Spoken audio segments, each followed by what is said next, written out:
నేపాల్ సంక్షోభానికి కారకులెవరు? ఈ ప్రశ్న ఆ దేశ యువతను అడిగితే రెండో మాట లేకుండా పాలకుల అవినీతే అని చెప్తారు. కానీ జెన్జెడ్ దెబ్బకు అజ్ఞాతంలోకి వెళ్లిపోయిన కేపీ శర్మ ఓలీ మాత్రం తాను చేసిన తప్పులను కప్పిపుచ్చుకునేందుకు భారత్ను బ్లేమ్ చేస్తున్నాడు. అధికారంలో ఉన్నంతకాలం భారత వ్యతిరేక విధానాలనే అవలంబిస్తూ వచ్చిన ఓలీ పదవి నుంచి దిగిపోయిన తర్వాత కూడా భారత్ని టార్గెట్ చేస్తున్నాడు. రెండు విషయాల్లో సైలెంట్ గా ఉండుంటే తనకి పరిస్థితి వచ్చి ఉండేదే కాదంటూ సంచలన ఆరోపణలు చేశాడు. ఇంతకు కేపీ శర్మ ఓలీ చెబుతున్న ఆ రెండు అంశాలేంటి? పదవి నుంచి దిగిపోయిన తర్వాత కూడా భారత్నే ఎందుకు బ్లేమ్ చేస్తున్నాడు? ఈ మొత్తం వ్యవహారంపై మోడీ సర్కార్ రియాక్షన్ ఏంటి? Watch this. భారత్పై సంచలన ఆరోపణలు చేసిన నేపాల్ మాజీ ప్రధాని. నేపాల్ సంక్షోభానికి భారత్ను నిందించే ప్రయత్నాలు.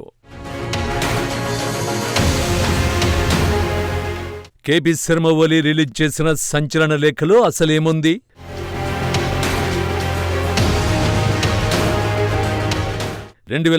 జూలై నేపాల్లో రాజకీయ సంక్షోభం తలెత్తింది. ఆ సంక్షోభానికి కారణం భారత్ అని ఆరోపించాడు కేపీ శర్మ ఓలీ. 2021 ఫిబ్రవరి అప్పటికే రాజకీయ సంక్షోభం తీవ్రం కావడంతో ప్రభుత్వం పతనమైంది. దానికి ఇండియానే కారణమని ఆరోపించాడు కేపీ. 2025 సెప్టెంబర్ 9వ తేదీ జెన్జెడ్ ఉద్యమం దెబ్బకు కేపీ ఒక్కడే కాదు, నేపాల్లో అధికార విపక్షాన్న తేడానే లేకుండా అందరు పొలిటీషియన్లు ప్రాణాలు అరచేతిలో పెట్టుకుని పారిపోయారు. దీనికి భారతే కారణమంటున్నాడు కేపీ శర్మ ఓలీ. అధికారంలో ఉన్నంతకాలం భారత వ్యతిరేక విధానాలని అవలంబిస్తూ వచ్చిన ఓలీ ప్రతి సంక్షోభానికి భారత్నే బ్లేమ్ చేస్తున్నాడు. అవినీతి కారణంగానే తనకు గతి పట్టిందన్న నిజాన్ని కప్పిపుచ్చుకోవడానికి భారత్పై నిందలు మోపుతున్నాడు.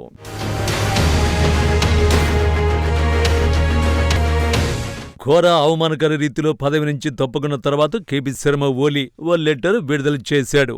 ఆ లేఖలో భారత్పై సంచలన ఆరోపణలు చేశాడు.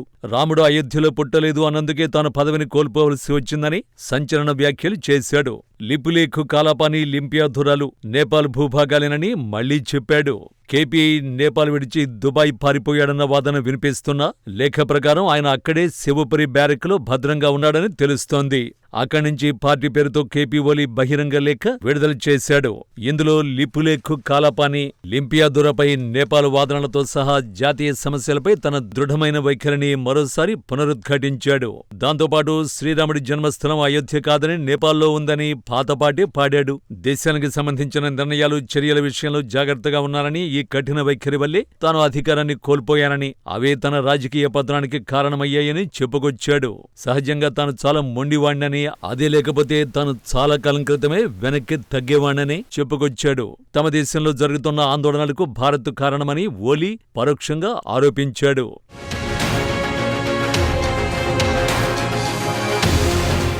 ముందే చెప్పుకున్నట్టు కేపీ ఓలీ భారత్పై పడి ఆడవడం ఇదే తొలిసారి కాదు.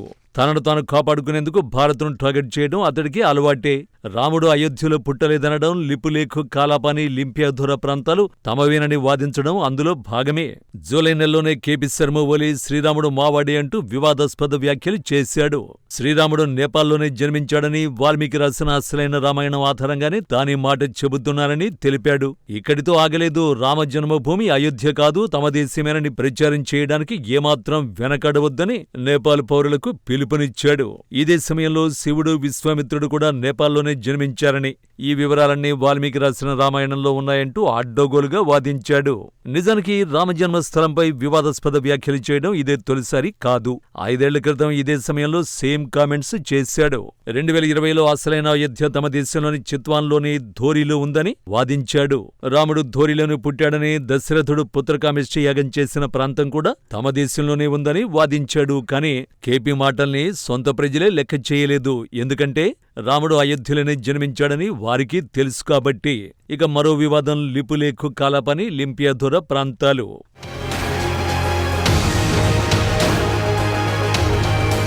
భారత్, చైనా ఇటీవలే సరిహద్దు ప్రాంతాల నుంచి వాణిజ్యాన్ని ప్రారంభించాయి. అందులో లిపులేఖు పాస్ కూడా ఉంది. ఈ క్రమంలోనే ఆగస్టులో భారత్ను టార్గెట్ చేశాడు కేపీ. మహాకాళి నదికి తూర్పున ఉన్న లింపియాధుర, లిపులేఖు కాలాపానీలు తమ దేశ భూభాగాలని వాదించాడు.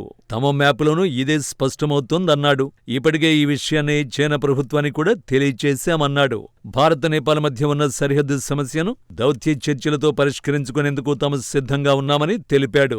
ఇంతకు తెగించిన తర్వాత భారత్ మాత్రం ఎందుకు స్పందించకుండా ఉంటుంది? వెంటనే రణధీర్ జైస్వాల్ సీన్లోకి వచ్చారు. నేపాల్ వాదనలపై తీవ్రంగా స్పందించారు. లిపులేఖ ద్వారా భారత్ చైనాల మధ్య సరిహద్దు వాణిజ్యం తిరిగి ప్రారంభించడంపై నేపాల్ అభ్యంతరం చెప్పడాన్ని ఖండిస్తున్నాం. ఈ విషయంలో మా వైఖరి స్థిరంగా చాలా స్పష్టంగా ఉంది. లిపులేఖ ద్వారా మా వాణిజ్యం 1953లో ప్రారంభమై కొన్ని దశాబ్దాల పాటు సాగింది. ఆ తర్వాత పలు కారణాల వల్ల ఇటీవల దానికి అంతరాయం కలిగింది. ఇప్పుడు తిరిగి దాన్ని ప్రారంభించాం అని పేర్కొన్నారు. నేపాల్ ప్రాదేశిక వాదనలు సమర్థించలేమన్నారు. దాని వాదనలపై ఎలాంటి చరిత్రాత్మక ఆధారాలు లేవన్నారు. కృత్రిమంగా చేపట్టిన సరిహద్దు మార్పులను అంగీకరించబోమని ఉద్ఘాటించారు. ఈ సమస్యను దౌత్యపరమైన చర్చల ద్వారా పరిష్కరించుకునేందుకు భారత్ సిద్ధంగా ఉందని స్పష్టం చేశారు.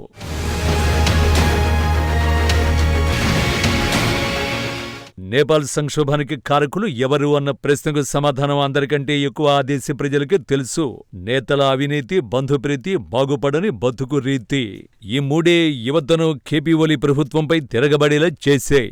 నేపాల్లో 15 నుంచి 24 ఏండ్ల నవ యువతలో నిరుద్యోగం 20.8% ఉన్నట్టు ప్రపంచ బ్యాంకు నివేదిక తెలిపింది. ఇది దక్షిణాసియాలో అత్యధికం. దాంతో యువతకు వలసలే దిక్కయ్యాయి. నేపాల్ జీడీపీలో 3వ వంతు విదేశాల నుంచి నేపాలీయులు పంపే వేతనాలే. స్వదేశంలో ఉపాధి అవకాశాలుంటే విదేశాలకు పోవలసిన కర్మ మాకేంటనేది యువత ప్రశ్న. కటిక పేద దేశంలో సంపన్న వర్గాల విలాస జీవితాలు ఆకలితో నకనకలాడే యువతరానికి కంపనం పుట్టించే. ఉపాధి కరువు, ధరల బరువు కుంగదీస్తుంటే లీడర్ల వారసులు విలాసాలు తేలిపోవడం పిడికిళ్లు బిగించేలా చేసింది. సరిగా అలాంటి సమయంలోనే ప్రశ్నించడానుకున్న ఏకైక సోషల్ మీడియా వేదికను దూరం చేసేసరికి రోడ్లపైకి వచ్చేశారు. పాలన చేతకాక అధికారాన్ని అనుభవిస్తూ ప్రజల్ని అణచివేయాలని చూస్తే ఏ దేశంలో అయినా ఇదే జరుగుతుంది.